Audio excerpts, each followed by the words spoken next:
बुद्ध और उनका धम्म। लेखक हैं डॉक्टर बी.आर. अम्बेडकर। इसके पहले भाग में हम लोग आज पढ़ेंगे जन्म से प्रव्रज्या तक। प्रव्रज्या का अर्थ है विदेश गमन। प्रव्रज्या का अर्थ है अपना निवास स्थान छोड़कर किसी दूसरे स्थान में जाना या बसना। प्रव्रज्या का अर्थ है संन्यास। प्रव्रज्या का अर्थ है संन्यास आश्रम। प्रव्रज्या का अर्थ है देश निकाला।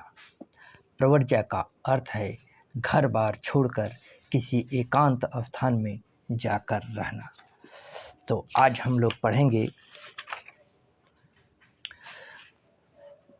पहला भाग, जन्म से प्रव्रज्या तक।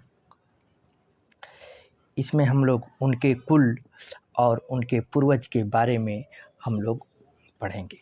आइए देखते डॉक्टर अम्बेडकर क्या लिखते हैं उनके कुल और उनके पूर्वज के बारे में।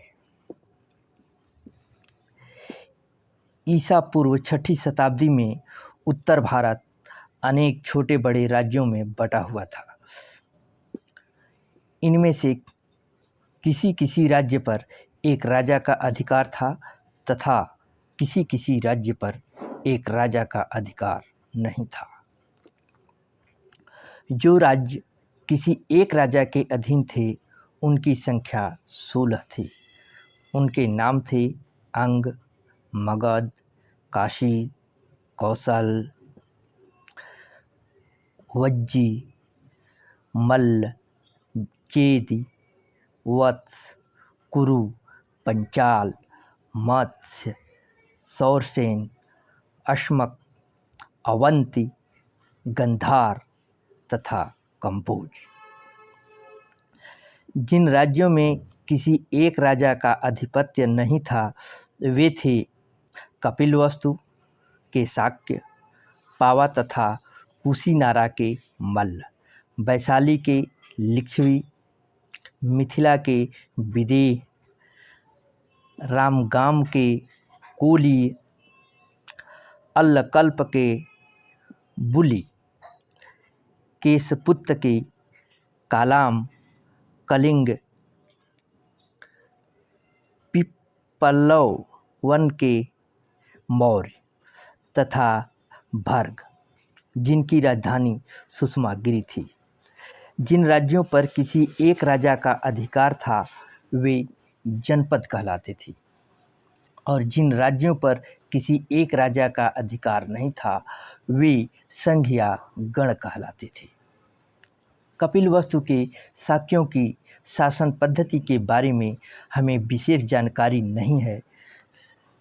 हम नहीं जानते कि वहाँ प्रजातंत्र था अथवा कुछ लोगों का शासन था। इतनी बात हम निश्चयपूर्वक कह सकते हैं कि शाक्यों के जनतंत्र में कई राज परिवार थे और वे एक दूसरे के बाद क्रमशः शासन करते थे। राज परिवार का मुखिया राजा कहलाता था। सिद्धार्थ गौतम के जन्म के समय शुद्धोधन की राजा बनने की बारी थी। शाक्य राज्य भारत के उत्तर पूर्व कोने में था। यह एक स्वतंत्र राज्य था, लेकिन आगे चलकर कौशल नरेश ने इसे अपने शासन क्षेत्र में शामिल कर लिया था। इस अधिराजिक प्रभाव क्षेत्र में रहने का परिणाम यह था कि कौशल नरेश की स्वीकृति के बिना शाक्य राज्य स्वतंत्र रीति से अपने कुछ राज्य की अधिकारों का उपयोग न कर सकता था।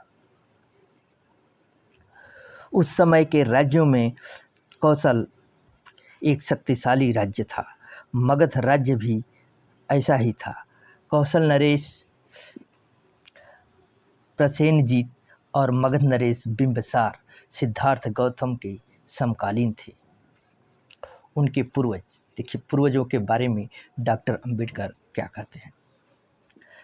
शाक्यों की राजधानी का नाम कपिलवस्तु था। हो सकता है कि इस नगर का नाम महान बुद्धिवादी मनु कपिल के ही नाम पर पड़ा हो।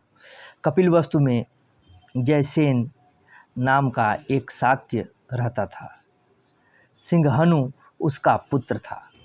सिंहनु का विवाह हुआ था कंचना से।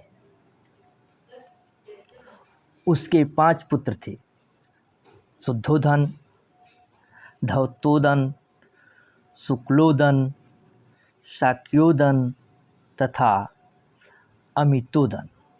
5 पुत्रों के अतिरिक्त सिंहनु की 2 लड़कियां थीं, अमिता तथा प्रमिता।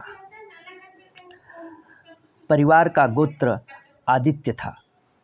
शुद्धोधन का विवाह महामाया से हुआ था। उसके पिता का नाम अंजन था और माँ का नाम सुलक्षणा। अंजन कोली था और देवदह नाम की बस्ती में रहता था। शुद्धोधन बड़ा योद्धा था। जब शुद्धोधन ने अपनी वीरता का परिचय दिया तो उसे एक और विवाह करने की भी अनुमति मिल गई।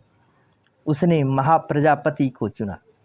महाप्रजापति महामाया की बड़ी बहन थी। शुद्धोधन बड़ा ही धनी आदमी था। उसके पास बहुत बड़े बड़े खेत थे और नौकर चाकर भी अनगिनत थे। कहा जाता है कि उनके खेतों को जोतने के लिए उसे 1000 हल चलवाने पड़ते थे। वह बड़े अमन चैन की जिंदगी बसर करता था। उसके कई महल थे।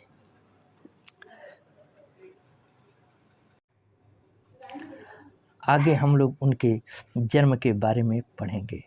जय भीम, नमो बुद्धाय।